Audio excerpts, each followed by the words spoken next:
आज हम biochemical aspect of cell ऑर्गेनेलीज़ को डिस्कस करेंगे। सबसे पहले देख लेते हैं कि सेल ऑर्गेनेलीज़ होती क्या हैं। ऑर्गेनेलीज़ जो है वो सब सेलुलर स्ट्रक्चर होती हैं जो कि प्रेजेंट होती है विद इन अ सेल। इनके फंक्शंस डिफरेंट होते हैं, यानी बहुत सारी ऑर्गेनेलीज़ होती हैं, उन सब का फंक्शन डिफरेंट होता है।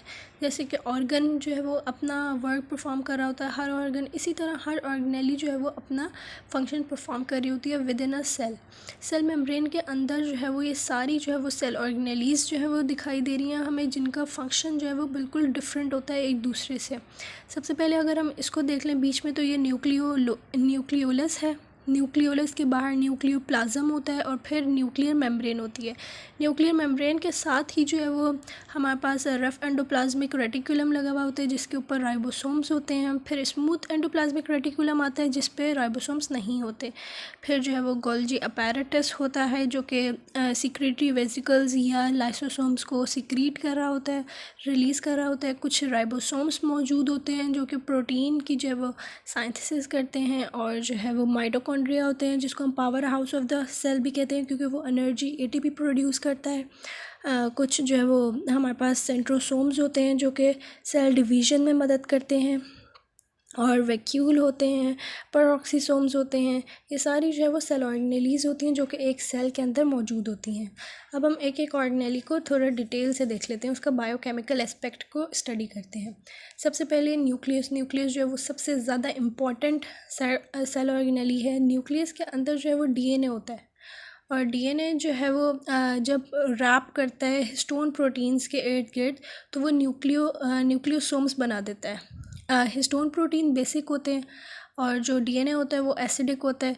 तो इन दोनों की अट्रैक्शन की वजह से डीएनए नेगेटिव होता है और हिस्टोन पॉजिटिव होता है, तो एक दूसरे को ये अट्रैक्ट करके जो है वो हिस्टोन प्रोटीन्स के इर्द गिर्द डीएनए अपने आप को रैप कर लेता है और न्यूक्लियोसोम्स बना देता है।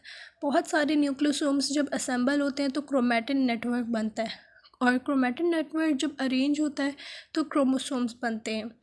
हमारी बॉडी के अंदर जो है वो ह्यूमन बॉडी के अंदर 46 क्रोमोसोम्स होते हैं और एक क्रोमोसोम के अंदर मिलियंस ऑफ न्यूक्लियोसोम्स होते हैं। और जो है वो अगर हम दूसरे फीचर्स को देखें तो बीच में जो है वो न्यूक्लियोलस होता है। न्यूक्लियोलस के बाहर यहाँ पे न्यूक्लियोप्लाज्म होता है और सबसे बाहर जो है वो हमारे पास न्यूक्लियर मेम्ब्रेन होती है जिसके अंदर जो है वो पोर्स होते हैं। जो न्यूक्लियोलस होता है उसके अंदर डिफरेंट एंजाइम्स होते हैं, जैसे जो है वो राइबोसोमल आरएनए होता है, एटीपेज होता है, आरएनएज होता है और जो है वो आरएनए पॉलीमरेज होता है। फिर अगर हम न्यूक्लियोप्लाज्म को देखें तो न्यूक्लियोप्लाज्म के अंदर भी जो है वो डिफरेंट एंजाइम होते हैं, जैसे डीएनए पॉलीमरेज होता है और आरएनए पॉलीमरेज होता है। और यहाँ पे जो है वो राइबोसोमल सब यूनिट्स जो है वो असेंबल्ड होते हैं। उसके बाद हम क्लिनिकल एस्पेक्ट देखते हैं कि इसमें अगर हमारे पास न्यूक्लियस ना हो तो क्या डिज़ीज़ हो सकती है या कौन सी जो है वो डिजीज़ हैं जो इसकी ख़राबी की वजह से होती हैं। तो एक डिज़ीज़ है हटचिंसन गिलफोर्ड प्रोजेरिया सिंड्रोम HGPS। ये ऐसी रेयर कंडीशन है एजिंग की कि बच्चा पैदा होते ही ऐसा लगता है जैसे कि वो ओल्ड है, यानी ओल्ड फीचर्स उसमें आने लग जाते हैं। और ये क्यों होता है? एक प्रोटीन होती है लैमिना ए, ये एबनॉर्मल प्रोटीन है जो कि ऑक्यूमुलेट हो जाती है न्यूक्लियस के अंदर और वो न्यूक्लियर इन्वेलप को जो है वो डिस्टॉर्ट कर देती है, जिसकी वजह से ये डिज़ीज़ होती है। उसके बाद है माइटोकॉन्ड्रिया को हम powerhouse of the cell कहते हैं। इसमें जो है वो हमारे पास दो मेम्ब्रेन्स होती हैं, एक आउटर मेम्ब्रेन होती है जिसमें फॉस्फोलिपिड्स होते हैं और कोलेस्ट्रॉल होती है और कुछ प्रोटीन्स होते हैं जिनको हम कहते हैं पोरिन्स। ये हेल्प करते हैं डिफ्यूजन ऑफ डिफरेंट सब्सटेंसेस की कि बाहर से अंदर आ सकें डिफरेंट सब्सटेंसेस। कुछ रिएक्शंस हो रहे होते हैं इस आउटर मेम्ब्रेन पे, जैसे फैटी एसिड की और फॉस्फोलिपिड की जो है वो बायोसिंथेसिस हो रही होती है और कुछ ऑक्सीडेशन रिएक्शंस हो रहे होते हैं। दूसरी है इनर मेम्ब्रेन, अंदर वाली।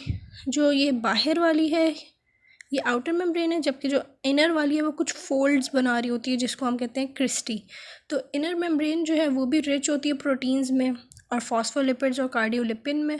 जब ये रेस्पायरिंग स्टेट में होती है तब इनर मेम्ब्रेन फोल्डिंग नहीं बनाती, क्रिस्टी नहीं बनाती, वरना ये इसी फॉर्म में पाई जाती है। माइटोकॉन्ड्रियल मैट्रिक्स होता है इनर मेम्ब्रेन के अंदर, जो है वो कुछ ये ब्लू कलर का मैट्रिक्स होता है।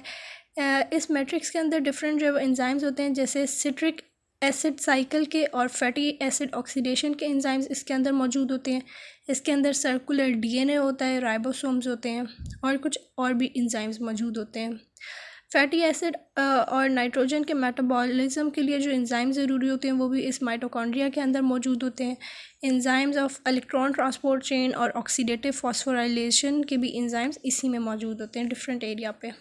फिर डिज़ीज़ है लुफ्ट डिज़ीज़। इसमें ये होता है कि स्केलेटल मसल में बहुत ज़्यादा माइटोकॉन्ड्रियल रेस्पिरेशन हो जाती है, जिसकी वजह से हाइपर मेटाबॉलिज्म होता है और हाइपर मेटाबॉलिज्म में फिर वही सिम्टम्स देखने को मिलेंगे जो कि दूसरे हाइपर मेटाबॉलिज्म की वजह से मिलते हैं, जैसे जो है वो स्वेटिंग बहुत सारी और इंक्रीज मेटाबॉलिक रेट, इस तरह के जो है वो फीचर्स देखने को मिलेंगे।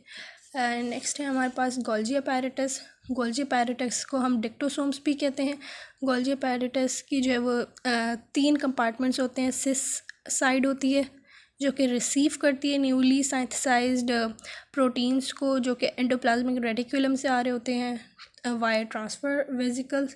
उसके बाद मीडियल कंपार्टमेंट होता है जो कि पोस्ट ट्रांसलेशनल मॉडिफिकेशन करता है, जहाँ कार्बोहाइड्रेट्स और लिपिड्स प्रिकर्सर्स ऐड होते हैं प्रोटीन के अंदर और ग्लाइकोप्रोटीन और लाइपोप्रोटीन्स बनते हैं।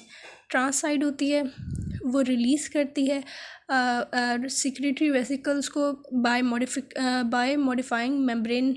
उसकी जो मेम्ब्रेन होती है वेसिकल्स की, उसको मॉडिफाई करने के बाद जो है वो सिक्रेटरी वेसिकल्स को रिलीज़ कर देती है। डिफरेंट प्रोटीन्स और एंजाइम्स होते हैं। वो जो हमारे पास सिक्रेटरी वेसिकल रिलीज़ होता है उसके अंदर डिफरेंट प्रोटीन्स और एंजाइम्स होते हैं, डाइजेस्टिव एंजाइम्स होते हैं, जैसे पेंक्रियास के अंदर होते हैं।